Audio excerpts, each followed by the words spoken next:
So welcome to some games I've been playing recently, and a lot to talk about today, a lot of interesting games, some very disappointing games, some games that I really didn't like at all. And before I begin, I will ask you guys, what are some games that you're playing recently? Is it an old game, a new game? Let me know down below. Let's go check it out. Okay, to start with, yes, I pulled out the old jacket that Rob got me, the Roy Fokker Macross jacket. I put on my Macross shirt, and I also have my Roy Fokker Macross helmet that Rob again got for me for Christmas many years ago, because I'm going to talk about a Macross game. Yes, a Macross game that has actually come out over here. It was in Japan last year, and it's called Macross Shooting Insight. And this was sent over for review, and I gotta say, I was very excited. I am a very old school Macross fan, and I gotta say that to begin with. I got into Macross in 1985 when I saw it on Robotech, and then in 1987, I got the Macross the movie book. And that was the big deal thing for me. It really had an effect on my life, and I became an obsessive Macross fan after that. In fact, Rob got me for Christmas the VF1S, and look at this right here, isn't this beautiful? Isn't this gorgeous? And I bought the strike armor for it. And here's the strike armor that I bought separately to put onto it, because this is the Strike Valkyrie from the movie Macross Do You Remember Love? And I'm not going to show any footage because I'll be struck straight off of YouTube, because there's a huge legal battle, and that's another thing we got to get into. I'm explaining all these things for a reason. There's a huge legal battle that still has never been sorted out between Harmony Gold, Big West, and Studio New. They just can't get to an agreement on releasing Macross the movie, my favorite animated film of all time. They just can't make an agreement to bring it out in this country. And I just recently got this, isn't this amazing, from Japan, Macross the movie, the 4K edition. And I've just got to show this here. Look at that beautiful cover from the original there. That is so wonderful. And yes, guess what, folks? It has subtitles. So if you're interested, you can get this from Japan. This is no plug for them, but it's just as a fan, I couldn't believe this. And I just want to say, one of the best transfers I've seen. I mean, I've seen every version of Macross the movie. It was released in '84. This is the definitive version. No censorship, nothing like that. Pristine. I looked at it the other day and I was like, I can't believe how good it looks. Really amazing stuff. So yeah, so when I heard there was a Macross game and it was coming out over here, very excited. And so I started to play it. And what's kind of interesting is you can use different characters from different Macross TV shows. Yes, there's been a lot of different Macross TV shows over the years. There was the original Macross show from 1982, then there was the movie, and then years later we got Macross Plus, we got Macross 7, then we got Macross Frontier, and then Macross Delta. So there's been a lot of Macross TV shows out there, and yes, this game includes a lot of those characters and a lot of the Valkyries from those different shows, except this one. You don't get any of the original Macross TV show movie stuff. You don't get any of the movie stuff. So you want to play this? You can't. But in Japan, they got a DLC to play it. And we are not getting that because of the legal battle that has been in place for a long time. Nobody can agree on releasing Macross the movie. So therefore, you get this Macross Insight game, but you don't get any of the movie stuff. And that's just like a huge loss for me, and a big thumbs down in a lot of ways to not be able to play as those characters, because they're iconic. This design is iconic. I'm just going to show this again. Look at this.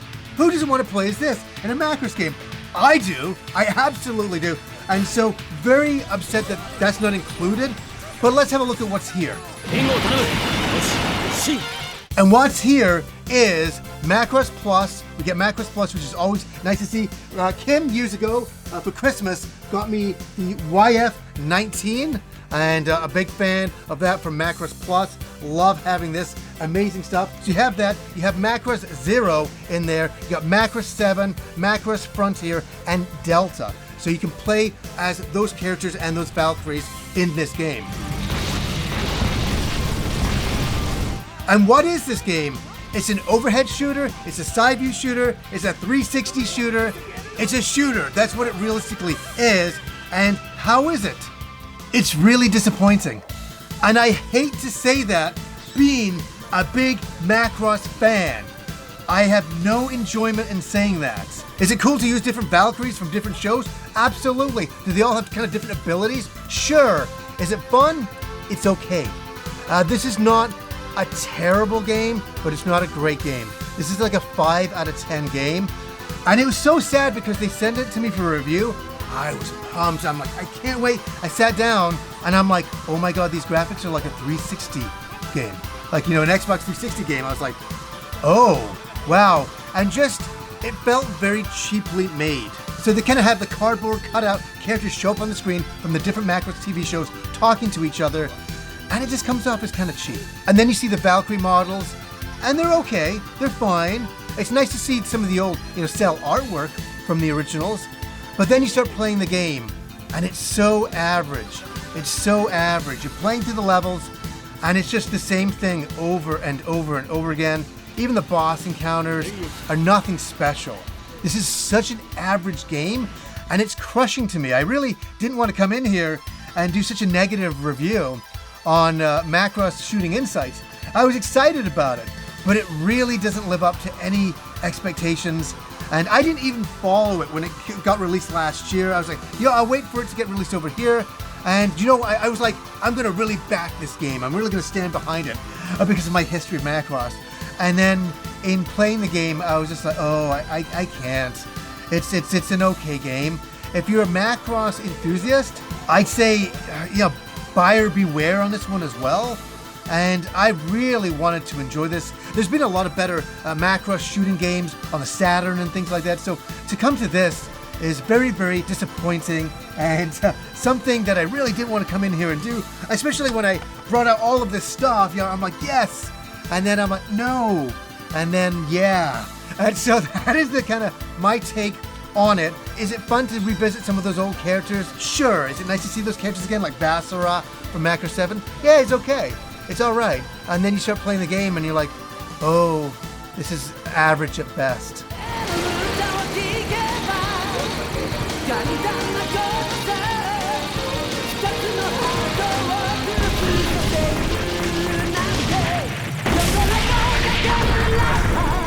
Okay, I had to clear the table there to get on to what I wanted to talk about. Next, I did something very, very naughty. I know, you're like, what? Yes, I did. And I've got to explain it. I have to explain it. I picked up, and I said I wouldn't do it, I picked up a PlayStation 5 Pro. I know, I made a video called the PlayStation 5 Pro No. And the reason why I did that is because I thought it was way too expensive, and I still think it is, for the amount that you're going to get out of it. I didn't think it was worth it, and I still think that. And I want to say something for the record. I turned down a PlayStation 5 Pro from Sony. Yes, when they released it at Christmas time. I turned it down, and the reason why is because I said to my audience I couldn't justify it, and I meant it. And I didn't want a company sending me something, and I get it and go, oh wait guys, I changed my mind. No. So I said no to that, and I stuck to my guns. And then I talked to my friend Andrew. We've always had these situations, I talked my friend Andrew into getting a Sega CDX all those years ago, and he turned me on to getting a PlayStation 5 Pro. We were talking, and I'm like, what, Andrew? You got a PlayStation 5 Pro? What's going on? And he's like, yeah. He goes, I was playing like Final Fantasy 16, and sometimes it was stuttering for me at certain bits, and I thought, no, I like the PlayStation 5. I really want to get the most out of it. And so we talked back and forth, and then I kind of had a little bit of a moment that, wait a second, I had this show online. I completely forgot about this. And I was like, I'm showing footage of brand new games for review to my audience. I should show them at the optimum level. If I didn't have a show, I would never have gotten a PlayStation 5 Pro. I'm being honest with you. But I got one. and I installed it. I put some another SSD in it, got it up and running, put a disk drive on it because I had to get that as well. It was crazy expensive. I finally got it all together, and I also unwrapped my 30th anniversary PlayStation 5 controller for the PS1. And I opened this up and I was like, if we're gonna do this machine, we're gonna do it right, and we're gonna do it with this controller, because this controller is just so amazing looking. And so, guess what? I got it all up and running. You won't believe the very first game that I played on it. A powerhouse, a game that will change the world forever. And I played Infinity Nikki. Yes, I know, like, what is going on here? Of all games, I played Infinity Nikki? I have an explanation. I'll get back into the pro thoughts in a second here. And let the magic happen. My daughter was home sick from school, and I was like, oh man, like what can I do with her for a little bit? And then I saw, oh, it's like a free-to-play game. And I just want to say my daughter is so into princesses and dresses and pink things, and oh my gosh, she's a stereotypical girly girl. And that's really weird. She just is that way on her own. She just discovered all this stuff and she loves it. So I'm like, what's a game that I could kind of get that she would be into? So she sat beside me on the couch with her controller, which is a Switch controller, and it's not plugged in, and she thinks she's playing the game. She's having a great time. And so yes, we played this game for the day. And how was it for Dad? Where it was okay. It's not a great game for me, but she was loving it. And it's basically a platforming game where you're going from level to level, and you're jumping up in these dresses and you're getting more dresses. And that's the game. That's the game. There's nothing really like deep here going on. And she loved it. She said, oh, Daddy, can you get that dress? Can you pick that up? Daddy, can you get this dress? Can you get that dress? I'm like, yes, we'll do all of this. So I had a really funny time. My first game on the Pro was Infinity Nikki, and that was the really, really weird thing to play. I'm Nikki, and this is Momo, my best friend. Yeah. I'm Nikki's BFF. Such a cutie pie. So we played that game for a while, and then she started to feel a lot better, so I absolutely accomplished what I needed to accomplish with that game. But I wanted to see the PlayStation 5 Pro and to see what it could do. So I put in Final Fantasy VII Rebirth, opened up an old save, and started running around one of the cities. And I was just like, oh my gosh, it does look pretty good. Is it like mind-blowingly, like you'll like change your life? No, but I really did notice a difference running around 60 frames a second at 4K. I was like, this is pretty impressive looking stuff. And I was like, okay, this is pretty cool. And I thought, this is for the audience, so I can show them what this looks like. So finally, when I could settle into the Pro, I could finally play a game that I wanted to play for a long time. Yes, I played the demo, and I really enjoyed that quite a lot. I did a first thoughts on it, and that is Visions of Mana. I finally got back to this game. And I want to say something here. I think this game is a very underappreciated little gem. Yes, there's been Mana games over the years, big highs, some big lows. They've been all over the map in a lot of ways. And I've had some friends of mine that didn't like this game. And they said some things that were very fascinating before I even played this game. So I kind of took their, what they said into my mind before I played it. That it's kind of like a stop and go. And I kind of know what they mean by that. It's like you kind of explore a bunch, then you get to a town, do a bunch of side quests, and then get to explore. It's kind of rinse and repeat the same thing over and over, and it is. What town used to be like. But you know what? This game is so charming. The graphics are so beautiful, and I really think that I'm seeing a difference on the PlayStation 5 Pro. Let me know, is the game enhanced? I'm telling you, I'm an old school guy. Sometimes I don't realize if I'm really getting an enhanced version. You know what I mean? And I'm like, I think it is. But running around like at 60 frames a second, 4K looks really, really nice. And I gotta say, I find the game so charming.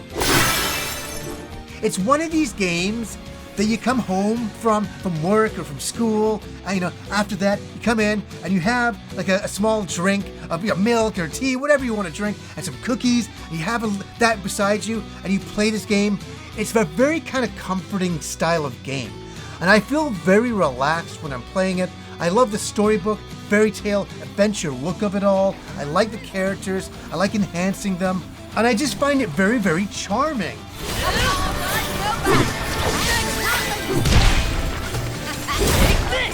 Another thing I really like about this game as well is the attention to detail in the smallest ways that you could easily miss. Like when you're running around and you see the trees and they're all blowing into the wind. I really like that. I know it sounds really unusual, but I just love that little touch. The only thing that is really something that I don't love with the game, and it's really kind of a weird nitpick, is the music. The music really doesn't stand out to me. And a lot of Mana games over the years, especially like Secret of Mana, all those years ago, I still hear that music in my head.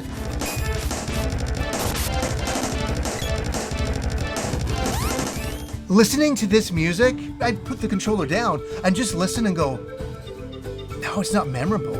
It's just not doing anything. It's just kind of there, and it's kind of like the ambiance, and it's like, it's okay. And I really wanted it to stand out. The music should be big and bold and carrying you through, and this one just kind of glides you through.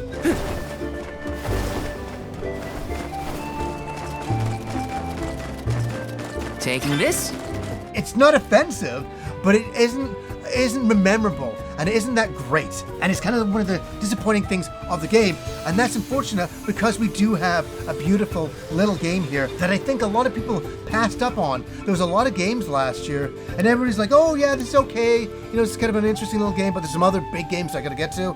If you have a little bit of an opening, I really say play this game. Are the controls like perfect? Are they a little sluggish at certain times? Yes. Does it have like AAA polish? Yes and no. Some things feel a little bit muddy, some things feel really, really good.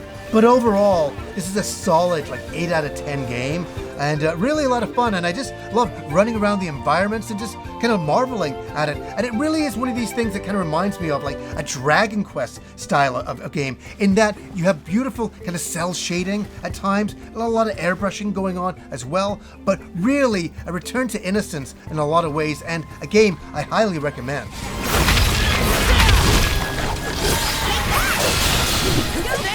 Now don't stop attacking! I'm only just getting started! I can still fight.